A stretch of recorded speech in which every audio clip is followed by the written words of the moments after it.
कूजन्तं राम रामेति मधुरं मधुराक्षरम् आरुह्य कविताशाखां वन्दे वाल्मीकि कोकिलम्। रामाय रामभद्राय रामचन्द्राय वेधसे रघुनाथाय नाथाय सीताया पतये नमः।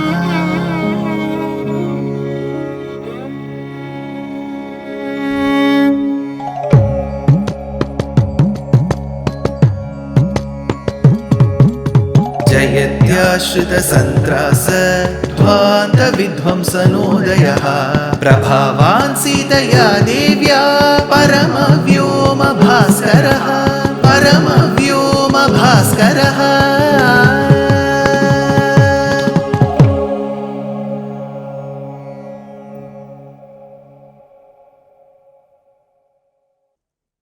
श्रीमते निगमान्त महादेशिकाय नमः।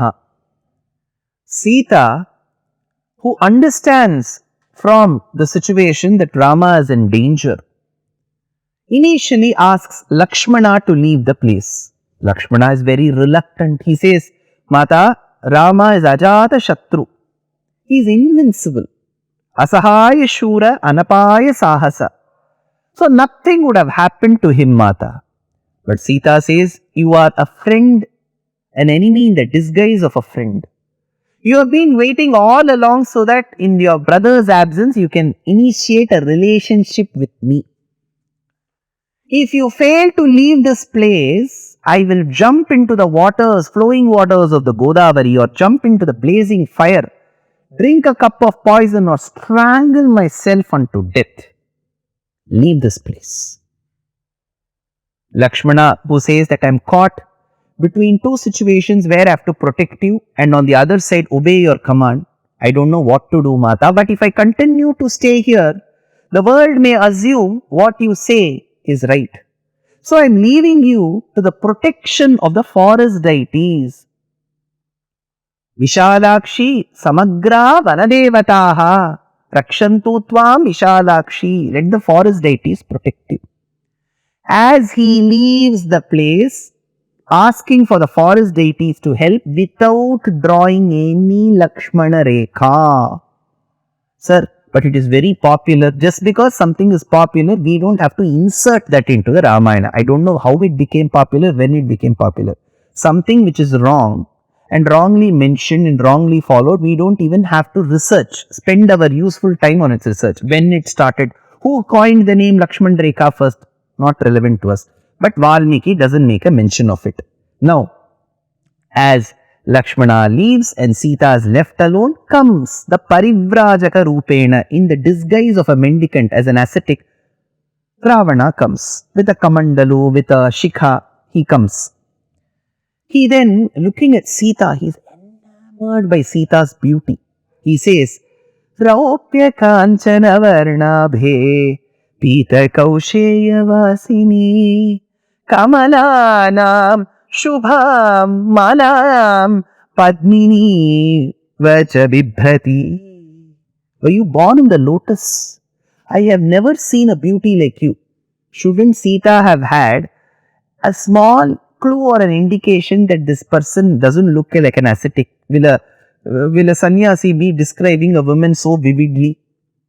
But being the very innocent soul, worried at that point in time, probably logic may not fit.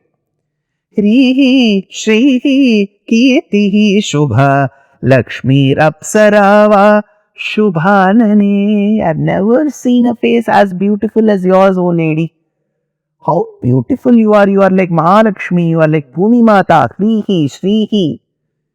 Then he says, tell me something about yourself. Is that all relevant? He has come seeking alms. He should receive those fruits or tubers and leave. He says, introduce yourself.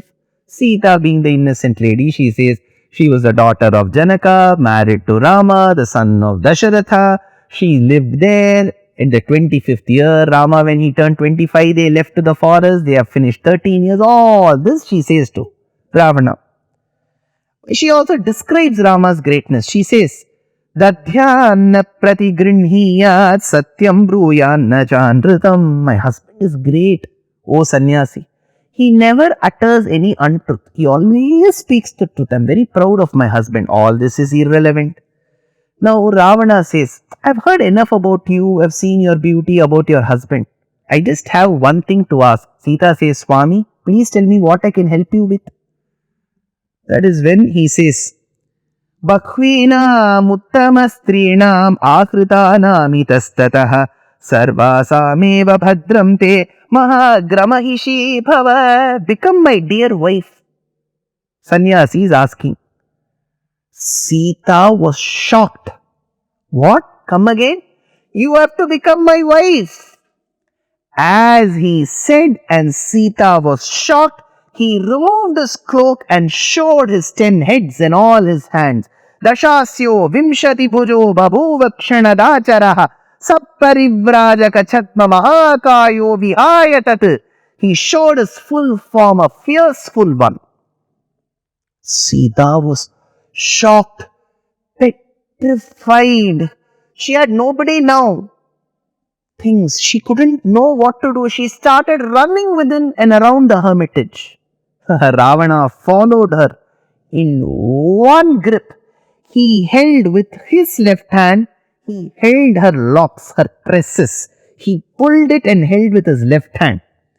And with the right hand, as she bent, he carried her of her thighs. So thighs and hair he caught. Vāmena Seetāṃ padmakshīṃ mūrdhajeshu karena saha urvostu dakshinenaiva parijjagraha panina. This is what Ramayanam says. One hair, the other one thigh. We have a big problem here. So later transcreations, I am giving you an example. The Tamil version of Ramayana called Ramavataram by the great poet Kamban, he says that Ravana did not touch Seetā. Instead abducted the entire ashramam. He carried the entire house along with Seetā. For which there will be some lesser educated souls who would have never touched the Ramayana, who would have read only the abridged versions. They will come up. See, this is the Tamil pride. Tamilians will not touch the woman. See, Ravana kidnapped her without touching her, the entire house. On the other way, just see this. There is one robber who wants to rob only the refrigerator in the house. There is another robber who says, I will rob the refrigerator with the house. So, who is a bigger robber? So, all these concocted explanations that Ravana abducted Seetā without touching her proves he respected women, all that is irrelevant. And this may have come in the later versions. Why? Because the poets in the later days, when they recreated Ramayana in the regional language, had to also understand the societal conditions. So, if they have written in the last 1200 years, we were victims to various invasions through the sea routes and through the land. So, those cultures from the desert and elsewhere, when they came, they believed that a woman cannot be seen, she should be covered in a veil.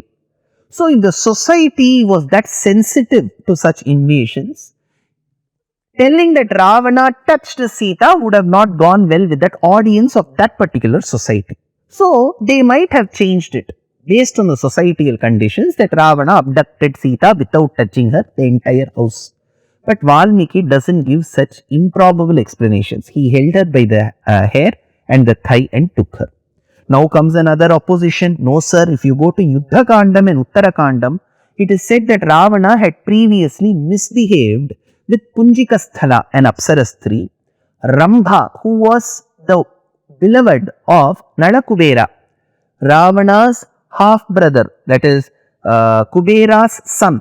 So, his nephew's beloved, Ravana was interested in. So, she tries to stop the advancing Ravana from telling him that you are a very learned and a very elderly person. I am in love with your son like Nalakubera, so please don't misbehave with me. Yet he misbehaved with her. He forced himself on her. Rambha, Punjikasthala. then Takshaka's wife in Bhogavati. So there are many cases, precedents mentioned for Ravana's misbehavior with women. In such a scenario, Vedavati, there was another lady called Vedavati, a great tapaswini. She was also molested by Ravana. So there is one Shapam which is mentioned, that Vedavati says, from now on, further, if you make such immoral advances on women, and if the woman is not interested in you, but you are forcing yourself on her with evil intentions of molesting her, then that very instance your head will break into 1,000 pieces and you will die. Your heads will shatter and you will die. It was a big curse in those days, and it was published everywhere that Ravana received that curse. Now, Ravana was a very big politician. He knew how to tell people that this curse will not work on me. Though he knew from the bottom of his heart that Vedavati's curse may act, how will he prove that? So he started telling, see, previously when I misbehaved with Rambha, even she gave this curse. Just to tell the people, see, if that curse was true, then before touching Vedavati, even I should have died. So if Rambha I have misbehaved with and she has cursed me that I will die with my head splitting into 1,000 pieces, and later I have touched Vedavati, then Rambha's curse did not work. Thereby, like how Rambha's curse did not work, even Vedavati's curse will not work. So QED. So he tried giving this concocted version. But why are some versions telling in the hearsay that Ravana did not touch Seetā? The second reason is Vedavati's curse will act upon Ravana and Ravana will die. When Ravana did not die, it means that he might have not touched her. But we may say, no sir, Valmiki says, the one who lived during the times of Rama says that Ravana touched Seetā, and this version has been agreed upon by Rama himself. That is where we need to read the line and read between the lines. When Ravana was enamored of Seetha's beauty through Shurpanakha's description, and later when he saw her, his thoughts were evil. Like to his description, Paradharabhimarshanam, he was always interested in another man's wife. True. But as he went closer to Seetā to abduct her, his thought must have changed. When I say his thought, his evil thoughts of molesting her or physically assaulting her must have not been true at that point in time when he touched her. Why? You may say to only suffice the condition that he will die if he touches a woman and his head will burst. You are trying to say this. No.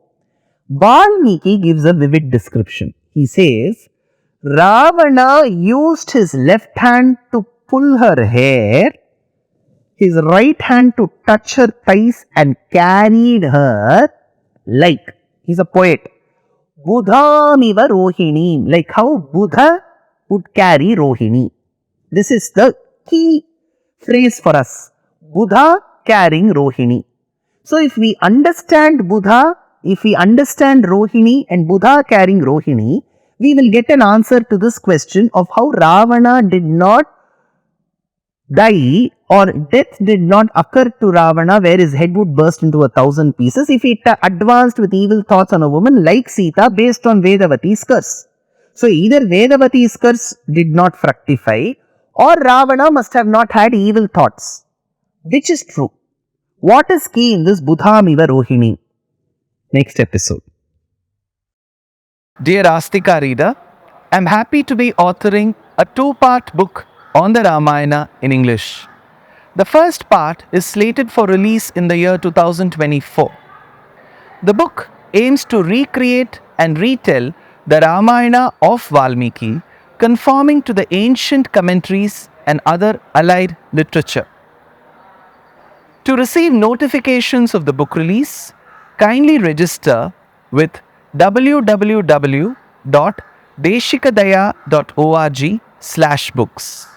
Namaskaram.